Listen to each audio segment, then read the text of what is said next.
So, Mom, I suppose you are quite busy right now renewing old acquaintances. I know there are a lot of friends there.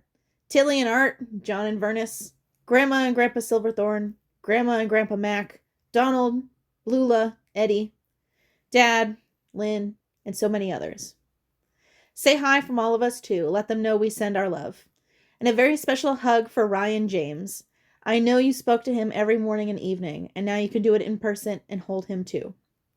I bet you and Vernis and Margret are really getting it on again, just as you did so many nights after choir practice at Kramer's restaurant. What good times you had.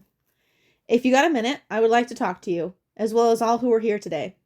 Today is a celebration, one for which we were prepared, but wishing would never arrive.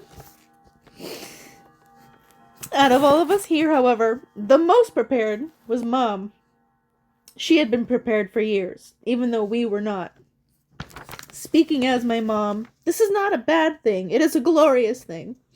A day to which I have been awaiting. No one should be saddened, rather rejoiceful. We believe that death is a beginning, not an ending. So with that in mind, today we wish to celebrate the life on earth of our mom, our grandma, great-grandma, and friend. So many times after someone leaves us, we eulogize that person with all kinds of accolades. What a shame it seems that these accolades only present themselves after someone is no longer with us. Because of that, I sent a copy of this to Mom months ago. I wanted her to know firsthand how we all felt about her. Wow, where do you start? How about with light? Something that Mom truly loved, starting off the day admiring. And it didn't stop there. However, for every decoratable surface of windows, doors, walls, inside or out, was covered with rope lights, chase lights, or solar lights. Candles didn't stand a chance with her. They were for burning. I learned quickly, don't give Mom an expensive candle. Margret, Margie, Marge, Virginia Ellis Silverthorn McGaughey's, or as most of us know her, Mom, Grandma, Great-Grandma. The marker reads August 10th, 1921 to May 29th, 2012. That dash at first glance would seem to be somewhat insignificant, but the dash is in fact a whole lifetime. A whole lifetime of caring, hoping, crying, dreaming, working, shopping, painting, singing, traveling, and so much more. Mom loved this country in which we all live.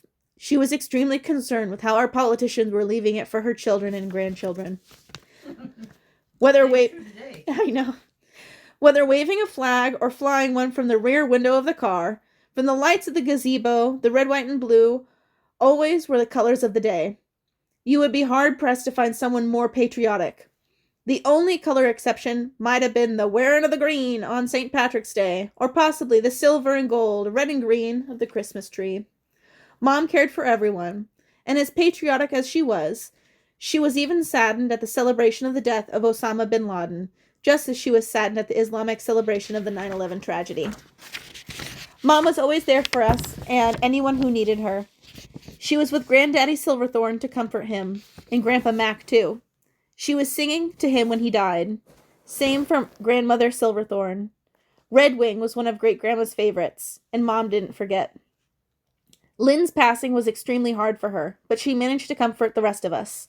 Once again, was putting us ahead of her own grief and needs. So, what do you say at a time like this? Thanks? I think thanks are in order. Thanks, Mom. Thanks for all that you've given us. Our religion, our beliefs for right and wrong, our way of life. You taught us how to find the good in everyone, even when we could not see it.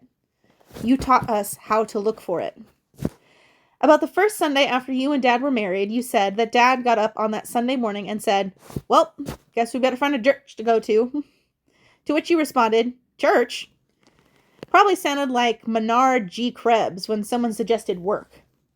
Apparently, Dad didn't know you too well when you got married. Church was not a place the Silverthorns visited too often. But what a difference a day makes. From that time on, church was your second home. Of course, in those days, women were basically only allowed to worship there or be in choir. I remember how hard I worked at even getting you to go to your first choir practice. But once was all it took. You were a fixture there for years. West Bluff. Like most churches of that era, left the important stuff to the men. Only the men were deacons and elders. A woman preacher was out of the question. But later, just like Dad and all the other men, Mom became an elder. I know that she did all she could to keep West Bluff going. But time does march on, and some things, like us, have to pass on. But thanks for teaching us about church, and Chiro, and Highlanders. She was one of the first women elders that served on the founding board of the Commonplace. She was made an honorary board member after many years of active service. For her work there, she received the J.C. Penney Golden Rule Award. Commonplace also presented her its Dick's Tunks Humanitarian Award. Thanks for being there at the kitchen table for our evening talks. The conversations covered personal problems, weather, school, friends, and a multitude of anything and everything. The end result always seemed to be problem solved. And if not solved, at least feel better. Thanks for being there for me 50 years later when I still needed you. That kitchen table is emblematic. Most of us cannot just sit at the table anymore, for as most of us, it was too far away. We have traded it in for a phone or a Facebook note or an email letter, but thanks for answering the phone. We all knew where we could find you, seemingly waiting at home for our call. Don't feel like you have a reprieve, by the way. We are still going to talk to you and still listen for your good advice or comforting words, just like we have always done. I know we will all look forward to these talks, and I know that if we listen real close, we will hear you answer, just as always before. Thanks for the encouragement, no matter the problem or situation. It was not insurmountable. Your power of positive thinking was unending. You found the good in everybody and everything, sometimes almost to a fault. But these positive abilities always helped us to find a solution to the seemingly impossible. Thanks for the gift of music.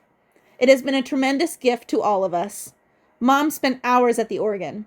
I know that she enjoyed it even at the time it was painful to play. Arthritis is not a good partner while trying to play the organ, and it certainly does get in the way of letting you hit the keys you want. But nevertheless, whatever the outcome, she enjoyed the process. Pretty amazing considering she never had a lesson. I remember when she decided to take some basic music classes at Bradley and started learning basic chords and the note combinations. Then writing some songs as part of the class. From that, she began self-taught.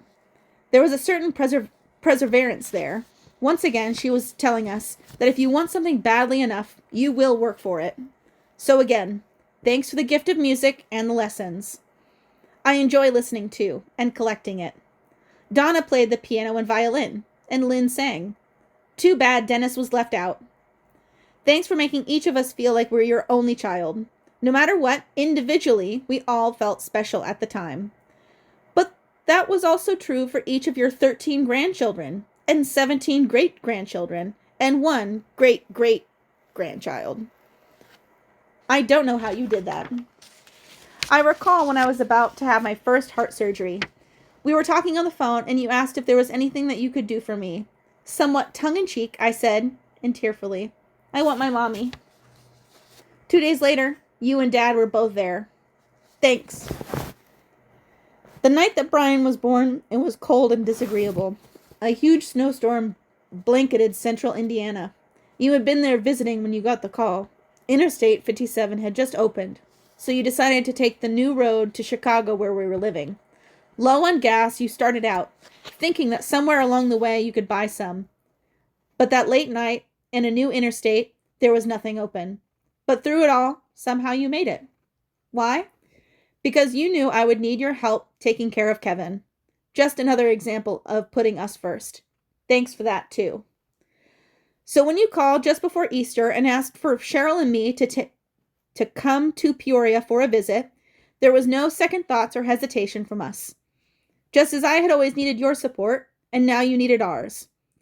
We were glad that we could reciprocate.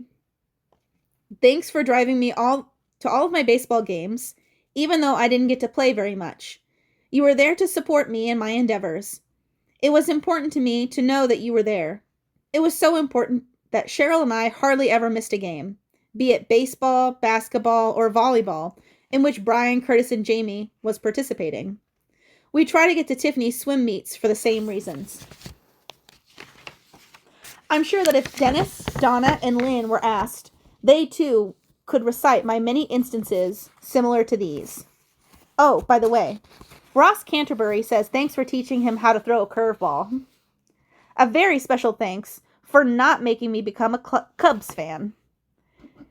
Thanks for letting me make my own decisions. I know that you wanted the Cubs to win a World Series. Okay, a pennant then. Or at least a division title. Maybe a game now and then. I know that was frustrating. But you stuck with those lovable Cubbies, win or lose. Well, maybe now, just like the movie Angels in the Outfield, you can help them get to the series. Maybe you can teach their pitchers how to throw the same curveball that you taught to Ross. I remember how pleased you were that Tia wanted to travel and spend time with you. You wondered why a 20-year-old would choose to be with some near 90 instead of people her own age. Really? I don't think that should be so hard to figure out. And what a great time the two of you had on that trip through Dallas, California, and Arizona. And Tia, Mom certainly enjoyed being with you too. So thanks to you as well. And how about that trip to Ireland? Talk about an experience. How you enjoyed being with Lynn and Dave on that trip. The Smithwicks, the countryside, the perilous roads. Thanks to Dave and Lynn for taking her there. I know the return trip was looked forward to. Mom loved to take pictures, then draw them with chalk. Most of us have one or two of her masterpieces on the wall in our homes. A little piece of history for us to pass along to our children and grandchildren. Many of them have ribbons attached as they won awards for their creativity and composition. Unfortunately, that same old arthritis made precision work very difficult, and Mom unwillingly had to put that love on the back burner.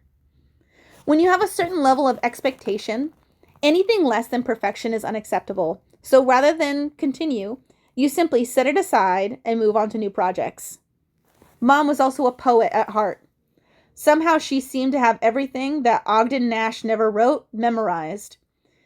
There seemed to be a poem for every occasion that would just pop up and become part of the conversation. The same could be true of songs. Something said in the course of a conversation could lead to a verse or line in a song, kind of like a Broadway musical. Mom entered a poetry contest once, and what she wrote was thought of well enough to be published. Oh, to be a kid again.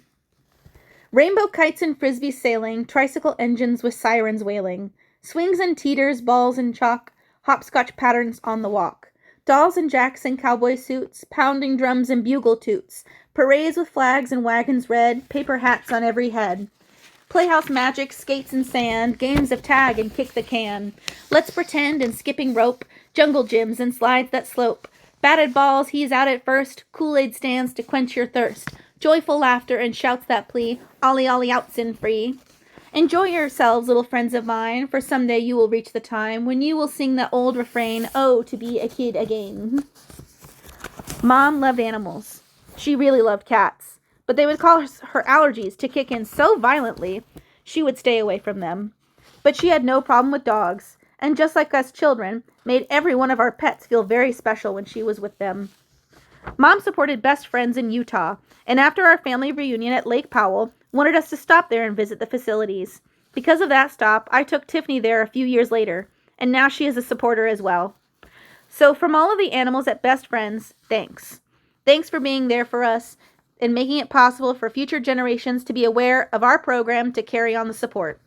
Mom loved helping people, not just our immediate family, but the community as well. If you needed a ride somewhere, just call Mom. If you were sick, she would bring you a cup of soup.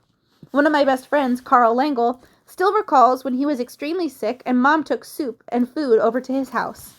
An impression that has lived in his memory for over 50 years. But it wasn't just people that she knew personally. In fact, the Illinois Humanities Council awarded her the Studs Terkel Humanities Service Award for her contributions to others for helping to start the community library in West Peoria at West Bluff Church. During our times, we meet many people. Like gathering leaves, we end up with an assortment of various types and colors and sizes. From all this, we can create a bouquet, unlike a bouquet that someone else may have collected. Our lives are somewhat like the same. We take a little bit from each of our relationships, refine it a bit, and hopefully pull all the good and become the person that we are. Having you for a mom has been a major part of that bouquet. I honestly don't know where we would be without it. All the good things Mom was and did live on through all who knew her. We will endeavor to do the things that she would do, and sometimes we may even say the things that she might say, and that will make us smile. To steal a page from the Jewish prayer book, it says, "The good we do lives on in those who knew and loved us." So shall it be with Mom. Dennis, Donna, Lynn, and I just know how fortunate we are. We have always had parents there for us. Many of my grade school classmates had lost their parents even then, so we must start a new chapter in our lives, knowing that we were prepared well. Thanks, Mom. So that dash does mean something. It's not insignificant or just a time marker, but the life of our mom, grandma, great-grandma, and friend. Someone who loved God, her fellow man, her children, grandchildren, and great-grandchildren. Someone who loved life and the life she had. Someone who enjoyed her journey to its fullest. Someone who is ready to be at peace with God, probably more so than anyone I know. We are grateful for the life of our mom and thank God for allowing her to be with us all these years. So, Mom, just so's you know, we all miss you terribly, but we promise we will not let your memory fade. We will try to live more like you taught us to do. So what can we say at a time like this? Thanks doesn't seem to be enough for all that you've done for us, but it is most certainly appropriate. You never once asked for thanks, although I'm sure that hearing it once in a while would have been appreciated. But thanks best describes our gratitude for all that you've given us. We wish you the best in your new journey, and until that day has no beginning and has no end, when we meet again for eternity, we love you and thanks. As Mom always concluded after grace, whether it be a simple lunch or a Christmas feast with the phrase, "Now let us feast," it seems only appropriate that at this time to finish this testament with, "Now let us celebrate."